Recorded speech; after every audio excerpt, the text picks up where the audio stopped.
Today we have the best truck you've never heard of, because this is the SsangYong Musso.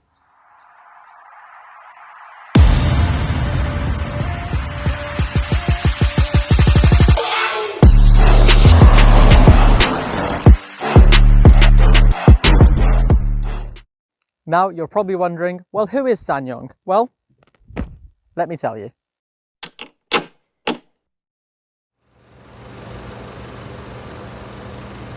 Originally founded in 1954, SsangYong is a South Korean manufacturer that now specialises in trucks and SUVs.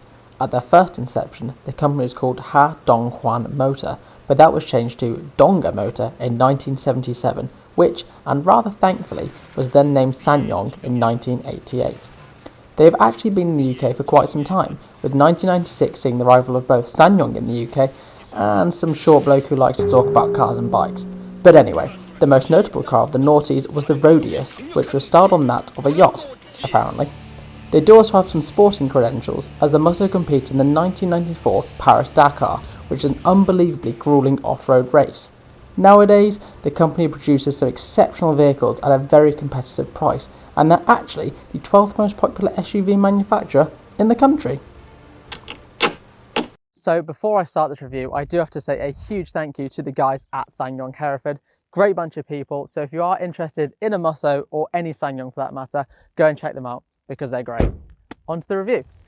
Now, SUVs seem to have had a meteoric rise over the years. Everyone seems to want them, from farmers to tradies and everyone in between. However, trucks are starting to become the new SUVs, as these are now, believe it or not, lifestyle vehicles. So what we have here is the SsangYong Musso. This is SsangYong's truck, obviously, and design-wise, it's actually very nice. I love this huge, commanding black grille, this little Batman-esque logo, which is here. You know, it's huge. These big vertical lights going down. The whole thing at the front looks extremely commanding and very, very nice. It has an immense presence on the road. I'm a huge, huge fan. Down the side, the story continues as well. We've got this lovely black alloys, 18s I believe.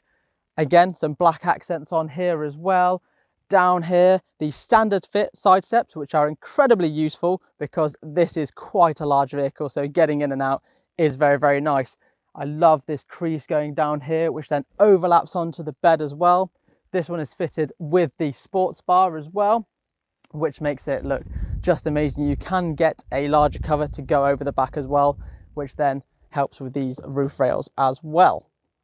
The bed on this is surprisingly large. You've got 1,000 litres of storage space here. You can option the larger Plus model, which gives you 1,200 litres of space. And of course, as mentioned, you can get the canopy cover, which is kind of what you want if you're transporting doggos and things around. And if you get the Plus with the canopy, then you have more space than a London flat. This one does have the electronic roller shutter, which does look really, really cool, but it does also eat into this bed quite a lot. But even so, you have a ton of space for whatever you need in this thing. So it's super simple to close this up. It's not too heavy as well, just done. And also you've got your nice little rear view camera as well.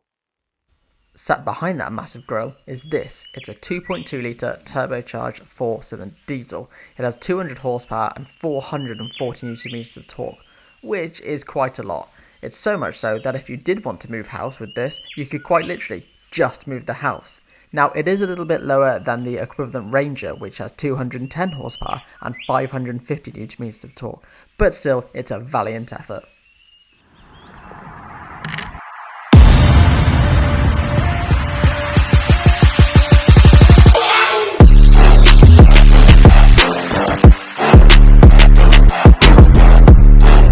On the inside, this is so nice, and I don't mean nice for a truck.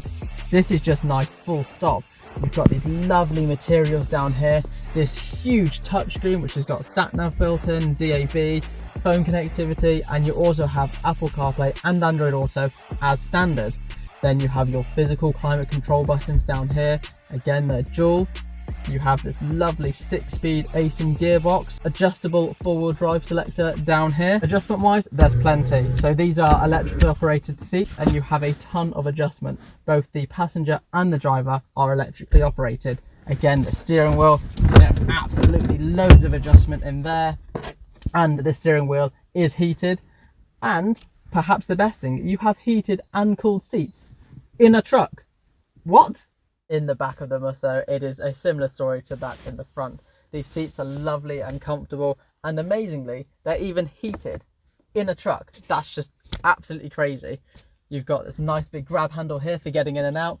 There's also one here, and then you have your individual little vents here.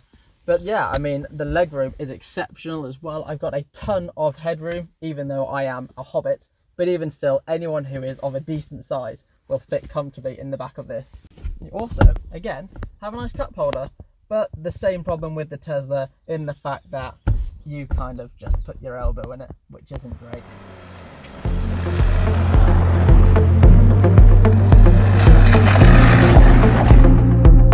So driving the Musso, the first thing you notice is that it handles a bit like a car. And that's a weird thing to say because this is an absolutely massive vehicle, especially for UK roads. But it's really nice, the steering is very direct. It pulls like a car as well. The gearbox, the 6-speed AC unit is absolutely flawless. It changes gears so smoothly and so effortlessly. The engine again, so this pulls really, really well. You've got a lot of torque, a lot of power, and in fact, this is the only truck in its class that can simultaneously tow 3.5 tons whilst having a ton in the bed. And SsangYong are very, very proud of the fact, and I can see why. Comfort wise as well, it's extremely nice in here. These seats are very, very supportive, as I said earlier. You don't feel too much jolting on the road as well, so a lot of what's happening underneath you is not transmitted to you. The only thing though is that the suspension is very, very firm in this. Now that's obviously because the spring rates in this are very, very high, and that's because of the towing. But if you did want to soften up a bit, there are plenty of options out there to do it. SsangYong unfortunately do not sell any, but it's always an aftermarket thing you can do. So we're on a little bit of a rough road as well. So this is up by Ellen Valley, and there's a lot of undulations and a lot of uneven surfaces going on here.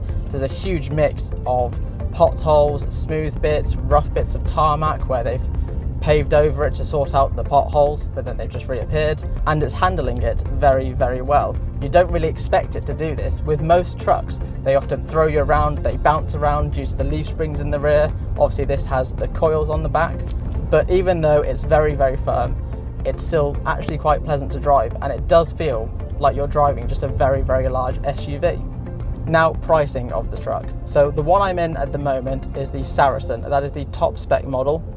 They do make the larger Saracen Plus, which obviously commands a little bit of a higher price. But this truck in the UK, ex-VAT, is £32,000, which is very, very cheap for something that looks this good inside and out and drives this nicely. An equivalent Ranger is £36,000. And you know, this has arguably more spec on it. So you have heated and cooled seats, which is obviously unheard of. Lovely heated steering wheel. Yes, the Ranger does have those, but they are optional extras. The other thing that's very nice in here as well is this huge, huge screen. There's a lot of information on it. It's very, very easy to use. And the sat nav, even though it's built in, is actually quite good. Normally they're a little bit rubbish, but this is absolutely fine. You know exactly where you're going. The directions are very clear on it. But if you don't like it, then you just do what everyone else does and plug your phone in and use Android Auto or Apple CarPlay. And then you have obviously your Google Maps or your Apple Maps, which just work so much better. We're on a very tight, twisty road here as well. And although this truck is quite sizable, you know, you don't feel like you're touching the hedges either side or that it's just too wide, because the visibility is really good in here. I can see all the four corners, I can see everything out the back. These huge mirrors really, really help. So you do have different driving modes as well. If you press down here, you've got Eco, then you have Power, and then Winter. And what that does is it changes the map on the engine. So Power obviously gives it a little bit more oomph and changes the gearbox as well, so you're always at optimum torque levels. Eco is pretty self-explanatory. You know, it always wants to change into a higher gear, and sometimes it tries to figure out what gear to be in and hunts for it, but driving around town is pretty much bang on. And then Winter, that's to really limit your slip and how much power this thing puts out, mainly so that obviously if you're driving in slippery conditions, you don't spin out and crash and die. I do actually really, really like this engine. So although I mentioned before, you know, that it doesn't feel unrefined, you have plenty of power when you need it. Overtaking this thing is an absolute doddle. So if someone is traveling at 40 and a 60, like they tend to do around here, then you literally just pull out, put your foot down, and it pulls really, really well. You can just go past them, and this thing is a little bit of a sleeper. You wouldn't expect it to be this fast, but it is. So bonus points to SsangYong there. Handling wise, it's very good news actually. So although it is a big heavy truck and it does push out a bit when you're on it, it handles the corners very, very well. You can kind of sling it around, not to the extent that you would obviously an equivalent saloon or an SUV, but even still, it's very good. The traction control system is actually quite good, so if you go a little bit too fast around the corner, you can feel it just nip the inside wheel. It does feel a little bit strange when it's doing it, but it always seems to make it around the corner. What I was genuinely surprised about when I got in this is that the 2.2 diesel is nowhere near as unrefined as I expected it to be. Trucks usually have a very, very agricultural, high revving diesel that's clattery and just sounds horrible.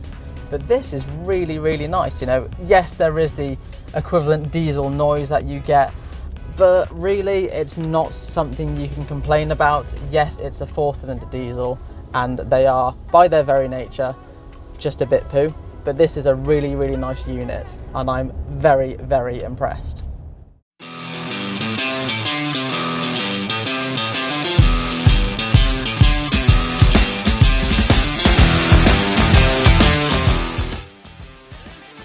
Aside from its on-road capabilities, the Musso also shines when the going gets a little rough, thanks in part to the 4-wheel drive system that I mentioned earlier, which reaches both high and low range. It's also quite good at going through rivers, it turns out.